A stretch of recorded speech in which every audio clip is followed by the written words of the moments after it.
Vamos falar de melhoramento genético de raças bovinas.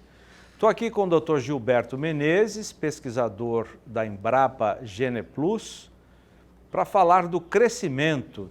A informação que eu tenho aqui, Dr. Gilberto, é de que o programa tem um crescimento recorde nos últimos 2 anos, além do serviço de melhoramento genético para rebanhos PO. É só PO ou tem o rebanho SAPE também que vocês cuidam? Boa tarde, Zaidan. Satisfação estar aqui mais uma vez com você. Sempre é uma alegria poder colaborar e transmitir um pouco do que a gente tem feito. Não, Zaidan, a gente hoje no GenePlus, a gente trabalha com rebanhos PO de diversas raças, mas também rebanhos dentro de projeto SAPE, que é o Certificado Especial de Identificação e Produção do MAPA, que dá inclusive isenção fiscal, e também com rebanhos comerciais, onde o GenePlus atua assessorando o criador, produtor comercial de gado de corte a usar melhor os recursos genéticos e fazer o melhoramento dentro do seu rebanho. Ou seja, o GenePlus trabalha com todos hoje. Como é que é porque vocês trabalhando com PO, você tem a genealogia, tem lá o pai, o avô, enfim, tem toda a história do animal, você tem o desempenho desse animal, dos pais, dos antecedentes desse animal, os filhos que foram ao mercado, os reprodutores que saíram de toda essa história. Acredito que vocês tenham dados para fazer até colocar no programa esses dados e fazer a identificação daqueles que são melhores para transmitir características desejáveis para a sua descendência. No SAPE também. Sim. É possível fazer isso. Exato. Mas no gado comercial, como é que vocês fazem o melhoramento genético? Exatamente. O Zaidan, foi ótimo você colocar isso, porque esse é o grande desafio. Obviamente trabalhamos com todos, mas como cada criador, cada situação é diferente, até pelo que você colocou, infraestrutura, coleta de dados, informações que temos, cada uma dessas situações, PO, SAPE, gado comercial, exigem ações diferentes. É claro que a forma como a gente trabalha, o serviço, o trabalho que é oferecido para um criador de PO é diferente do comercial. O que a gente faz? A gente trabalha em níveis de controle dentro dessa fazenda.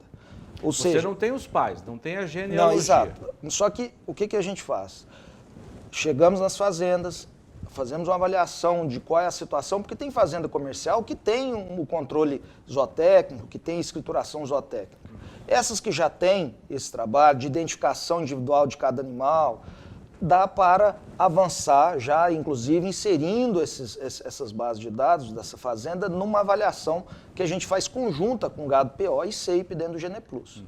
Quando não tem, aí vai se estabelecer um plano de trabalho para, inicialmente, começar essa coleta de dados. O primeiro aspecto, identificação de todos os animais, estabelecer um processo de quais épocas vai ser feita a coleta de dados, de quais animais, de quais categorias, como armazenar isso, e a partir daí você começa a estruturar um trabalho de melhoramento.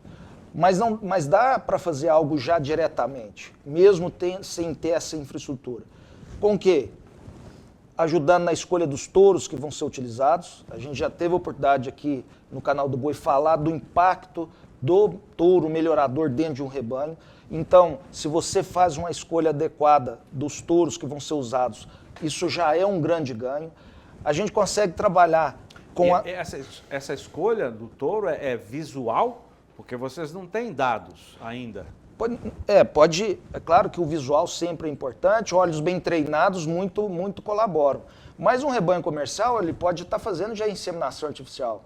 Então ele vai estar comprando touros que têm avaliação. Então você pode fazer a escolha desses touros no catálogo das diversas centrais, qual o tipo de touro melhor, qual de acordo com o objetivo daquela fazenda.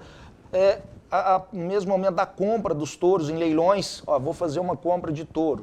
O que eu vou observar, que aspectos são importantes dentro do meu objetivo.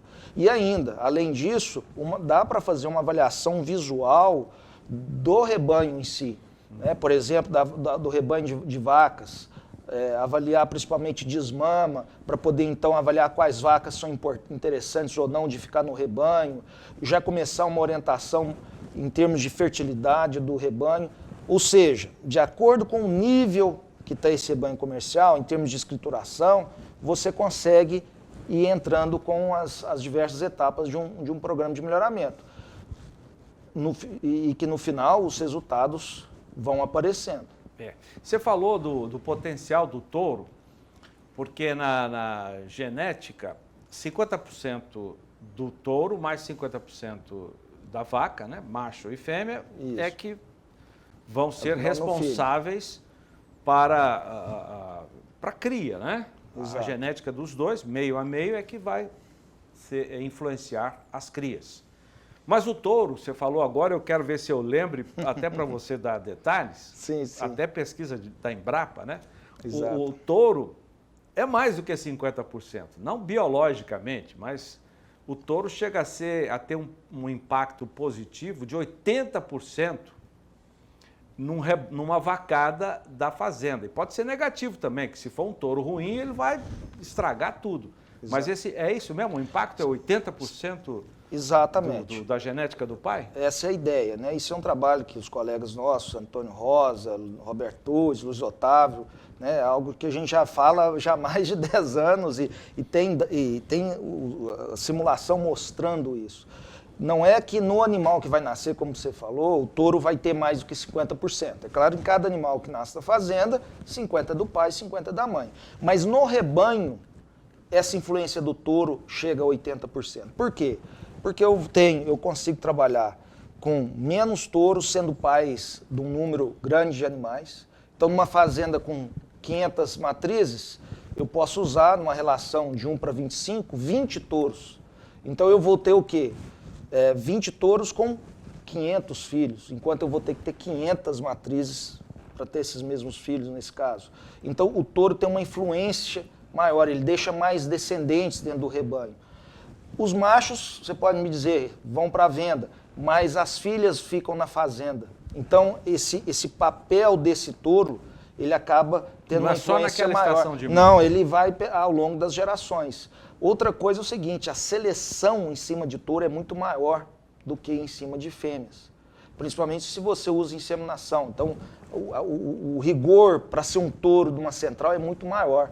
Então o melhoramento genético vem muito pelo touro, ele consegue ter um efeito maior por essa pressão também. Então é uma parte por poder deixar mais filhos combinada com uma maior pressão de seleção que é feita em machos. Isso faz com que o touro, para o progresso genético de um rebanho, ele chegue a ter aí 80%. É por isso que vem essa, às vezes parece pegadinha, porque é 50-50, isso não mudou ainda, pelo menos. Mas no rebanho como um todo, é importante. E é por isso que eu falei, um dos primeiros trabalhos numa fazenda comercial, mesmo que ela não tenha nenhum processo ainda de escrituração zootécnica, anotação nenhuma, só de chegar e fazer uma adequada escolha de touros, seja para uma inseminação, seja para touros a serem comprados, e uma avaliação do rebanho de fêmeas, e principalmente descarte de vacas inférteis ou que desmamam bezerros abaixo da média, mesmo visualmente falando, isso já é um processo de melhoramento. Claro, que aí ao longo do tempo a gente vai evoluindo de acordo com o que o criador quer. Eu ouvi uma vez que a principal ferramenta do melhoramento genético, para começar o melhoramento genético, é necessário essa ferramenta, que é indispensável, que é a balança. É verdade isso? Ainda tem-se esse conceito? A balança representa, na verdade, talvez o instrumento de tomada de medida dentro da fazenda, o mais antigo que a gente conhece. Então, quando você pensa, olha, o melhoramento depende de ter informações adequadas e corretas dos animais. Essa é a base de tudo. Com base nisso, eu vou escolher quais machos, quais fêmeas eu vou usar em reprodução. Até um certo momento, o homem fez isso só com os olhos. Então, quando chega às balanças, e que aí permitem eu avaliar peso, que é o que lá no frigorífico, até hoje ainda é o que vai dar o rendimento. Que vale, aquilo é uma medição mais fidedigna, menos subjetiva de fato do desempenho do animal. Então é claro, a balança tem muita importância. Mas o Luiz Otávio, saudoso colega nosso da Embrapa, sempre dizia, ele várias vezes falou isso, que é importante e é claro, balança, hoje a gente tem ultrassom, hoje a gente tem outros equipamentos importantes. Mas não é necessário ter balança para fazer melhoramento. Um olho bem treinado, igual nós temos o programa Embrapa GenePlus, que a gente dá uma nota de conformação frigorífica, onde você chega num lote de animais e tira o fundo, fala o que é fundo, o que é meio, o que é cabeceira, com base no biotipo do animal. Animal maior estruturado, maior tamanho, com musculosidade, mais virilha, animal arqueamento de costela. Com isso, olho bem treinado dentro de um grupo, eu consigo já fazer ali uma apartação. No programa Embrapa GenePlus, inclusive, esse hoje é o principal critério de seleção para descarte, por exemplo, não de seleção, é para seleção também, mas, por exemplo, um critério de descarte na desmama. Animais nota 1 de conformação, ou seja, o fundo do gado, já são os primeiros candidatos a serem descartados, juntamente com as suas mães que desmamou um bezerro nota 1 dentro do lote. Importante nesse caso, Zaidan, é sempre pensar o seguinte, eu tenho que fazer a avaliação, seja com balança, seja com ultrassom, seja com um sensor ultramoderno, seja com um drone, que seja, ou com o olho, formando os lotes que, dentro da fazenda que tiveram as mesmas condições de ambiente. E ali discriminar quem é fundo, quem é meio, quem é cabeceira. Isso já é possível fazer. Já dá para melhorar. E dá para ir avançando. Claro, se você consegue depois ter balança, ter ultrassom, ter exames reprodutivos, melhor ainda. Balanças automáticas para medir consumo alimentar, bebedouros automáticos para medir água, melhor. Aí vai sofisticando. Mas é possível. Né? Felizmente, mas é possível fazer só no olho e no conhecimento.